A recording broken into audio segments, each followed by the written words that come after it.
Hey, welcome back to session 3. I'm so glad that you've joined us. We're halfway through as of today.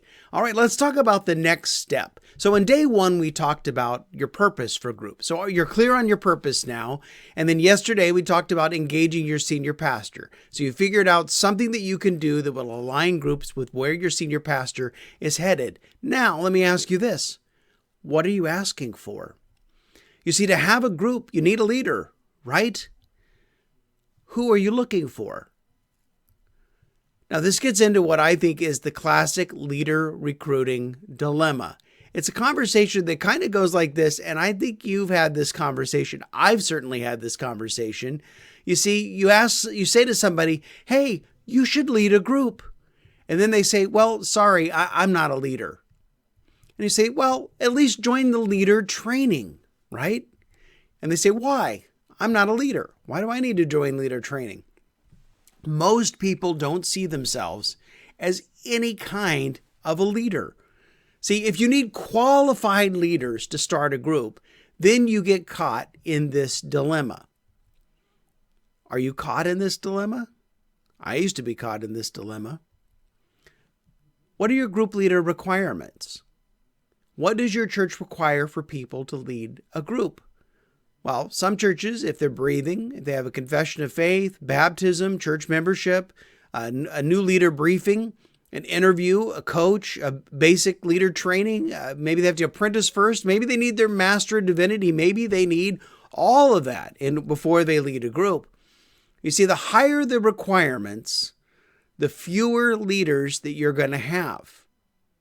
But the other side is also true. The fewer requirements, the greater risk you're going to have. So which do you want? You get to pick your problems. What is your church leadership's acceptable level of risk? When you talk to your pastor, when you talk to your elders, when you talk to your executive team, what is their acceptable level of risk? Who are you recruiting? This is a big question. So Jesus said in Matthew 9, when Jesus saw the crowds, he had compassion on them because they were harassed and helpless, like sheep without a shepherd. And then he said to the disciples, the harvest is plentiful, but the workers are few. Ask the Lord of the harvest, therefore, to send workers into his harvest field. Let's talk about resetting our leader recruiting. Who are you recruiting? Well, Jesus said in Matthew 9, we're recruiting workers to send out workers into the harvest field. Workers, not leaders, workers. Why have we made forming groups so complicated? Well, here are my reasons why I made forming groups so complicated. I didn't want any problems. I didn't want to be blamed.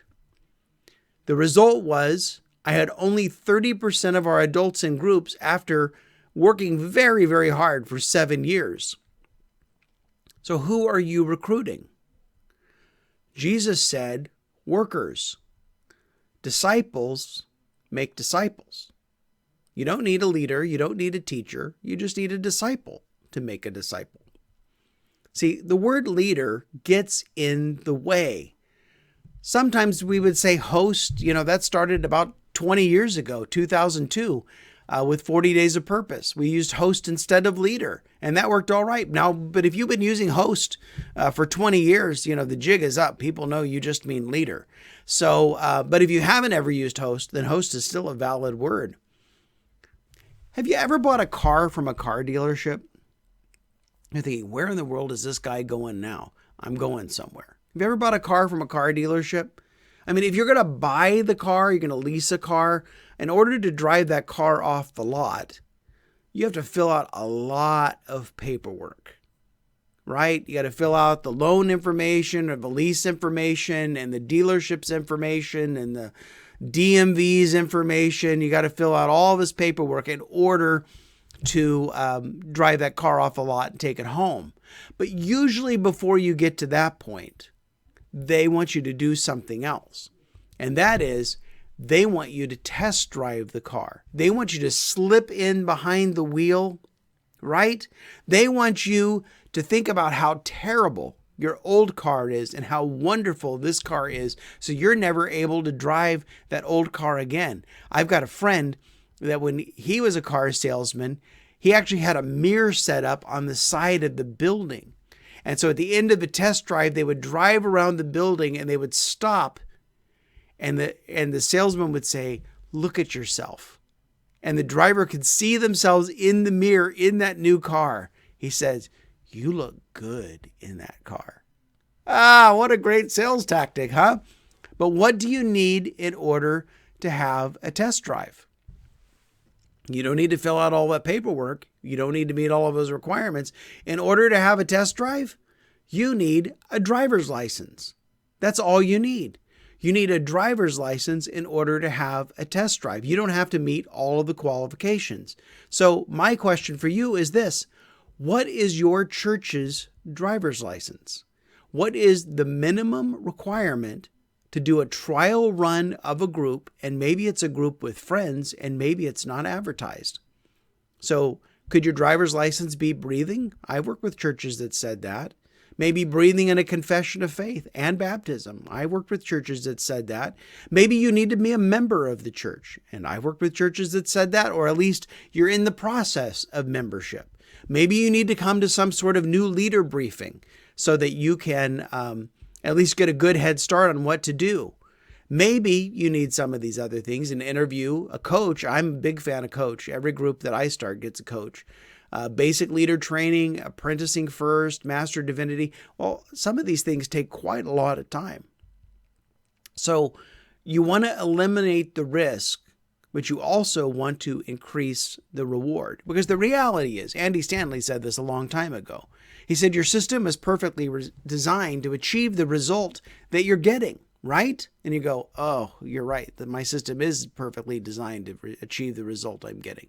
So you got to change something in the system in order to increase your reward, but you also don't want to throw caution to the wind and have complete chaos. So what do? Well, you make these groups short term. It's 6 weeks long. So maybe it's 5, maybe it's 7, but somewhere around 6. It's short term. It's a trial run. It's a short term, unadvertised group. Because if you advertise the group, then you've endorsed the group. You've put it on your website, you've put it on a list, you put it in a group directory, and you say, this church approves of and certifies this as being a genuine group, and you're going to have a wonderful experience. Well, you can't do that. You don't even know the person maybe, right? So you want a short-term, unadvertised, there's a safety there, group of friends. A short-term, unadvertised group of friends. The problem with lowering the bar is it's negative. So I don't talk about lowering the bar anymore. There's a problem with that. But on the other hand, my friend Randall Alquist said, we're not recruiting elders here. So what do? We delay the requirements. We say, okay, we're not going to require everything of them now to take a test drive. We're not going to require them to fill out all the paperwork to buy the car. We just, as long as they have that driver's license, and you can determine what your driver's license is for your church, right? And then we delay the other requirements, knowing that eventually we're going to bring back the requirements. So let's say that we asked somebody, we said, hey, as long as you're breathing, as long as you're willing, as long as you know Jesus, you can lead one of these groups. But our requirements are that that they would, have some extended training, they would gain some experience, they would have a coach, they would be a member of the church, those kinds of things. So we start out, we give them something basic to start with. But then later on down the road, when they show that they like doing this, when they show that they're good at it, then we begin to bring back some of these other requirements. My goal here is not that you would have multiple systems that you have to run. My goal here is that you would have a continuum of leadership development. And some of those people start back, at just gathering their friends and giving it a try, but eventually you bring them into all of these other things that you've delayed. You see, in 1 Timothy 5:22, Paul said, do not be hasty in the laying on of hands. So these people that they want to gather with a couple of friends and do a study, that's great, but don't call them a leader. Don't call them a leader until they've proven themselves. Don't call them a leader until they've met the qualifications. Then call them the leader. But in the meantime, call them something else. Call them a host, call them a facilitator, call them a friend. And then once they met the requirements, call them a leader. And that's the goal for all of them, is that they would be qualified as leaders in your church. We're just starting at a different place. And instead of meeting all the qualifications before we drive the car, we're going to meet the minimum qualification, the driver's license, to give it a test drive to see if we're even interested in this car, or in this case, small group. Someone must prove themselves before you can call them a leader. And I think that's responsible. I think that's healthy. So what is proving themselves? Well, it could be training and interviews, but it could actually be leading.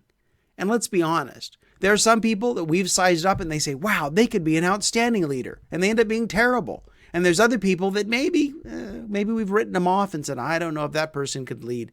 And years ago, somebody told me some of the most unlikely people will make some of your best leaders. And I found that to be very, very true.